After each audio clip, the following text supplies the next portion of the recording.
Greetings, friends. I'm Lee Flynn, and I've come here to the Rusty Lotus Dojo today to offer you some of my very favorite breath medicine.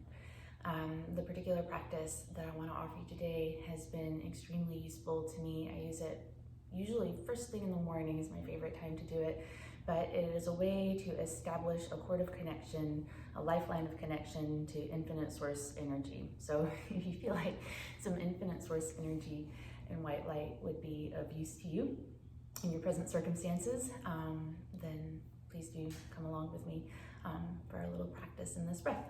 So the breath is called the ego eradicator. It comes from the Kundalini yoga tradition.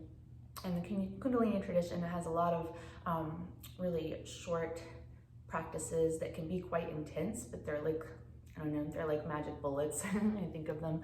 So you can do a whole lot in a very short amount of time.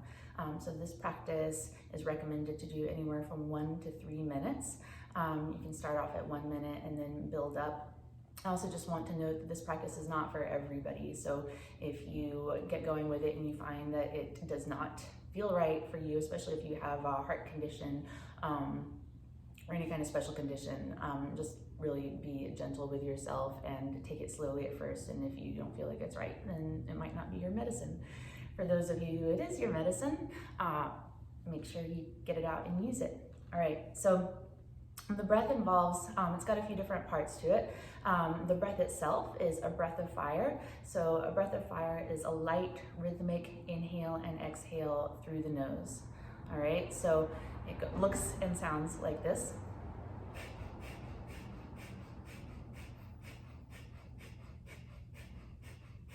My navel moves, but the breath is in and out through the nose. It's a little bit different from a Kapalabhati breath, which is a forced exhale, passive inhale, more like.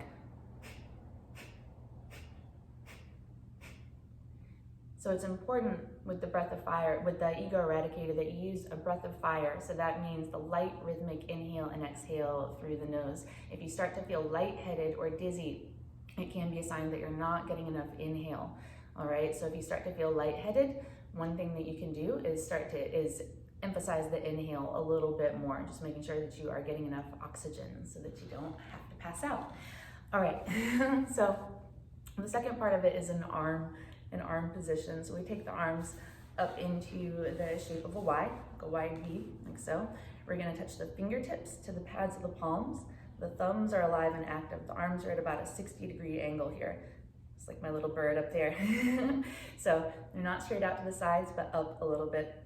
I'm gonna imagine just over the crown of the head, right at that space where the thumbs would connect, imagine like a bright spot, a star, your own personal star, okay?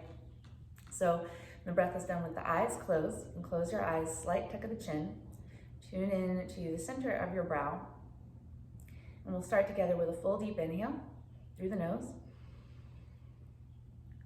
and then exhale all the way out through the nose. Let's go ahead and just do that one more time. Go ahead and inhale all the way in through the nose.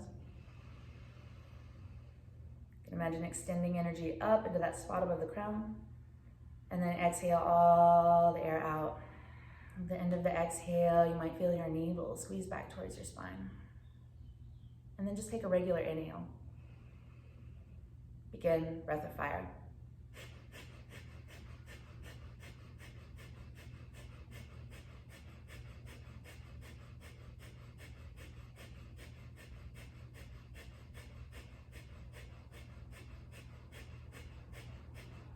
Keep going with the breath, visualizing a bright spot just over the crown of your head. Again, that personal star. Keep the breath of fire going.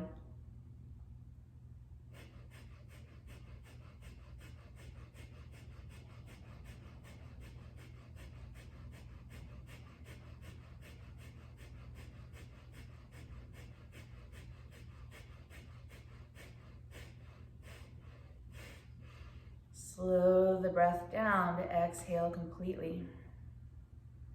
Now on the inhale, take the thumbs up to touch. Spread your fingers really, really wide. Imagine every single fingertip like it's touching a star. Every nerve ending in your fingertips touching a star. Keep holding your breath. So as you hold your breath, reach the fingertips to the sky. You can take the tip of the tongue across the roof of the mouth into the soft palate. Slight tuck of the chin. Keep holding the breath. You'll hold your breath just until you reach the edge of your comfort zone with that breath hold, and when you need to exhale, you're gonna softly, slowly float the arms all the way down. Finally, allowing your hands to rest at the knees with the palms facing up. If you'd like, you can touch the fingertip to the thumb on both hands. And just rest and receive whatever sensations you feel. You might tune into sort of geometry, those 2 points between your fingertips and your thumbs, triangulating with the center of the brow and up into that point, and just over the crown, a kind of personal star.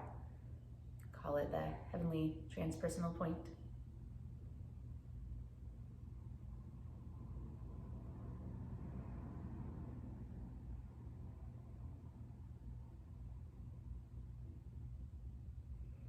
So this breath is a good preparation for meditation. If you'd like to continue to sit, by all means, don't feel like you're limited. Otherwise, you can release your fingertips. Open your eyes. And thank you very much for joining me, and I hope that this practice is extremely useful to you. Remember that as long as you have your body and your breath, you have this tool. Thank you. Namaste.